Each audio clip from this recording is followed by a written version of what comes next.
To be thought control in a democratic society such as the United States. Isn't that a contradiction? Well, it depends what you mean by democracy. If you mean by democracy that ordinary people should play a meaningful role in controlling public affairs and determining decisions about how the system works and so on, yeah, then it's a total contradiction. But the point is that a privileged elite elements have never meant that by democracy.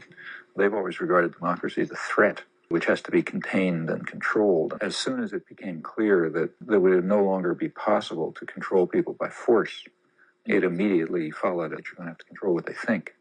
But as the state loses its capacity to coerce through threats or terror, then other means have to be found to ensure that democracy doesn't work, that democratic forms, in other words, persist, but without interfering with the right of the privileged elements to rule.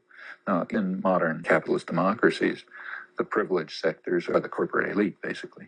They own the country, and they basically control the political system. In the United States, there's really a one-party state. It's a business party with two factions, and they control the media, the ideological system, and they impose very sharp constraints on any form of policy, any policy. So there's lots of mechanisms that ensure that those who own the country govern it, and we should bear in mind that that was the principle of the founding fathers, that those who own the country ought to govern it. That's in fact a quote from John Jay, the president of the Constitutional Convention.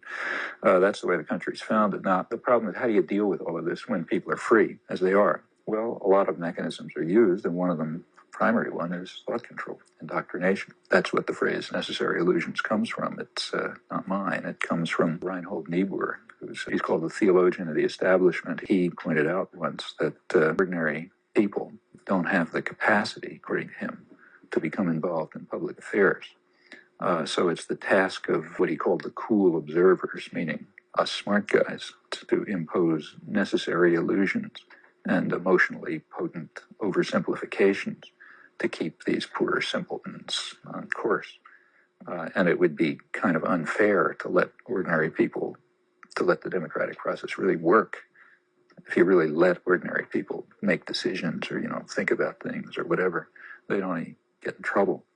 The interests of the general public, that you marginalize them and ensure that the formal political system has not very much substance, because it's only the smart guys who have the capacity to make the right decisions, and those who serve the interests of private power. It's not just his view. In fact, it's probably the dominant view.